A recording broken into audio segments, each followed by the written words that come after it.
ഓം ശാന്തി. സെക്കൻഡിൽ ദേഹത്തിൻ്റെയും ദേഹത്തിൻ്റെ ലോകത്തിൻ്റെയും സ്മൃതിയിൽ നിന്നും ദൂരെയായി ഞാൻ എൻ്റെ ഒറിജിനൽ സ്വരൂപത്തിൽ സ്ഥിതമാകുന്നു. ഭ്രുകുടി മധ്യത്തിൽ പ്രകാശിക്കുന്ന എൻ്റെ ആത്മീക സ്വരൂപത്തെ കാണുന്നു. ഞാൻ ഒരു ചൈതന്യ ആത്മാവാണ്.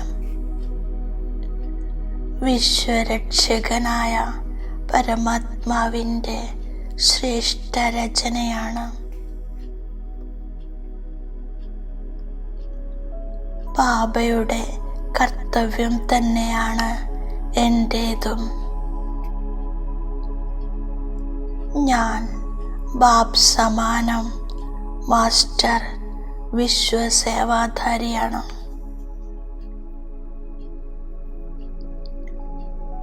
എൻ്റെ ലക്ഷ്യമാണ് മുഴുവൻ വിശുദ്ധയും സമ്പന്നവും സുഖിയുമാക്കാനുള്ള സേവ ചെയ്യണം.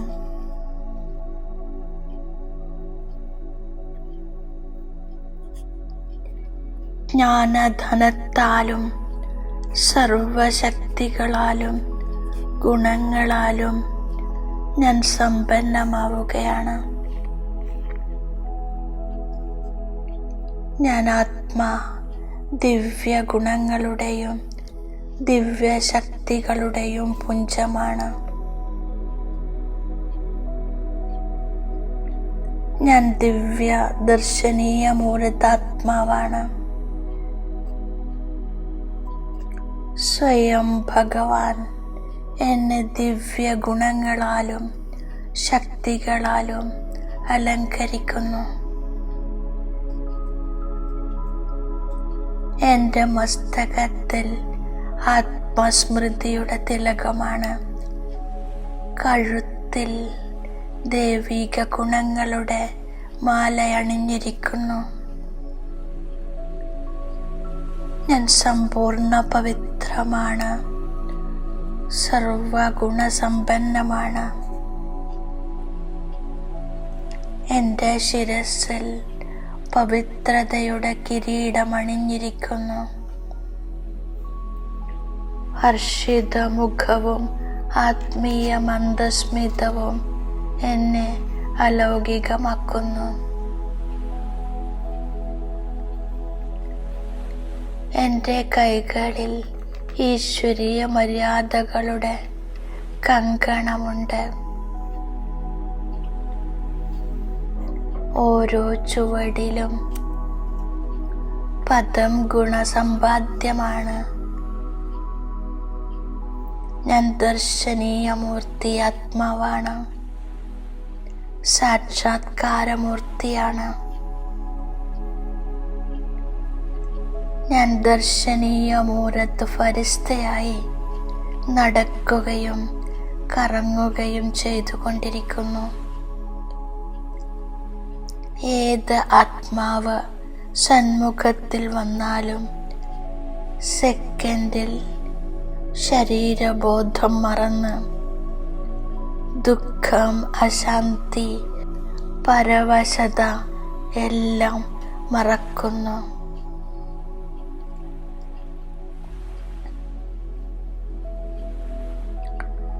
അപാര സന്തോഷം നിറഞ്ഞ അനുഭവം ചെയ്യുന്നു. ഞാൻ അമ്പലങ്ങളിൽ സ്ഥാപിതമായ ദർശനീയ മൂർത്തിയാണ്. ഇപ്പോൾ ഞാൻ അമൂല്യരത്നമാണ്. എൻ്റെ ആത്മീയ നയനങ്ങളും വരദാനി ഹസ്തവും കണ്ടുകൊണ്ട് ഭക്തർ സായുജ്യമടയുന്നു. മുഴുവൻ വിശ്വവും അമൂല്യമായ ദൃഷ്ടിയുള്ളവരുടെ ദർശനത്തിനായി കാത്തിരിക്കുന്നു. സമ്പൂർണ്ണ സ്റ്റേജിലിരുന്ന് സമ്പൂർണതയുടെ ദൃഷ്ടി നൽകുമ്പോൾ വിശ്വം പരിവർത്തനമാകുന്നു. ദൃഷ്ടിയിലൂടെ ഭക്താത്മാക്കൾ സായുജ്യമടയുന്നു. ദൃഷ്ടിയിലൂടെ സായുജ്യമടയാൻ വരുന്നവരുടെ മുന്നിൽ സമ്പൂർണതയുടെ ദൃഷ്ടി തുറന്നു വയ്ക്കുന്നു.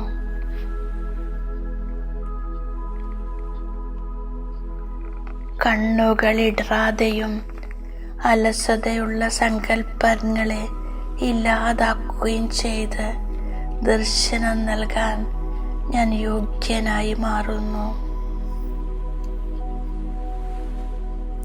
ഞാൻ ബഹുമതികളോടെ വിജയിക്കുന്നതിനായി ശ്രീമതമനുസരിച്ച് നടക്കുന്നു. കുസംഗത്തിൽ നിന്നും മായയുടെ കൂട്ടുകെട്ടിൽ നിന്നും രക്ഷപ്പെട്ടിരിക്കുന്നു. ബാബ എന്നെ വജ്രസമാനമാക്കാനുള്ള സേവ ചെയ്യുന്നു.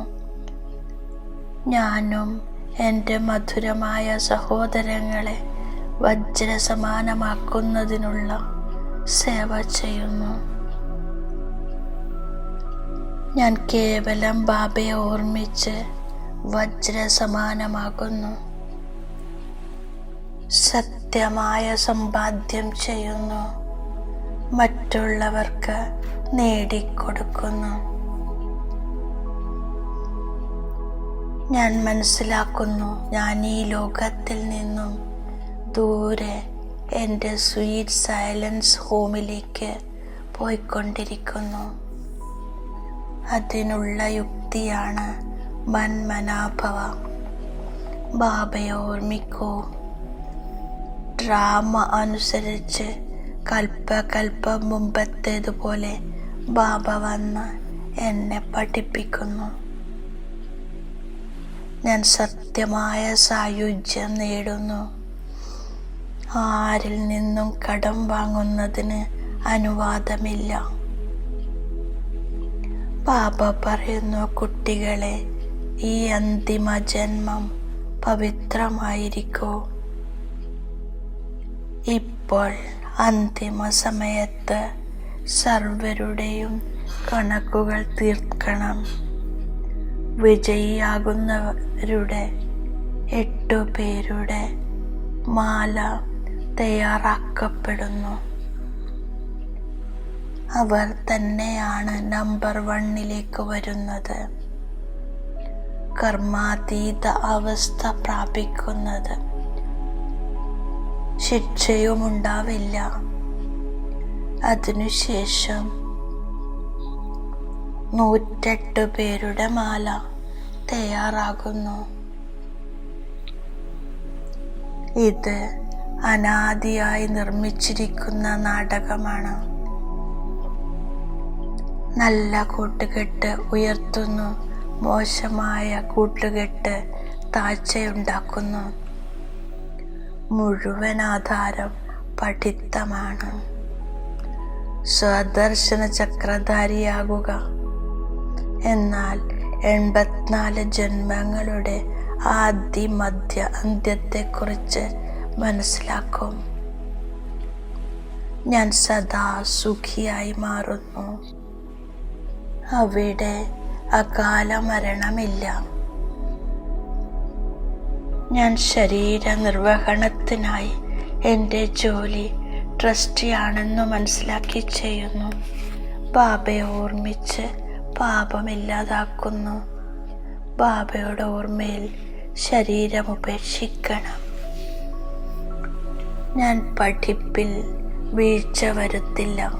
സ്വദർശന ചക്രധാരിയായിരിക്കുന്നു. വജ്രസമാനമാകുന്നതിൻ്റെ സേവനം ചെയ്യുന്നു. സത്യമായ സമ്പാദ്യം ചെയ്യുന്നു. ഞാൻ വിശ്വത്തിലെ ഏറ്റവും അമൂല്യമായ രത്നമായി മാറുന്നു. വിലപിടിപ്പുള്ള രത്നമായി സമ്പൂർണ്ണ സ്റ്റേജിലെത്തുമ്പോൾ സമ്പൂർണതയുടെ ദൃഷ്ടി നൽകുമ്പോൾ വിശ്വം പരിവർത്തനപ്പെടുന്നു.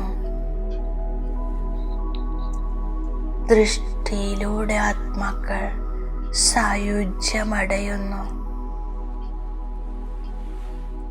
ബാബ വരദാനം നൽകിയിരിക്കുന്നു, ദർശനീയ മൂർത്തിയായി ഭവിക്കൂ. സമ്പൂർണതയുടെ ദൃഷ്ടി എപ്പോഴും തുറന്നു വെക്കണം. സങ്കല്പങ്ങളിൽ അലസത ഉണ്ടാവരുത്, അശ്രദ്ധ ഉണ്ടാവരുത്. അപ്പോൾ യോഗ്യരായി മാറുന്നു.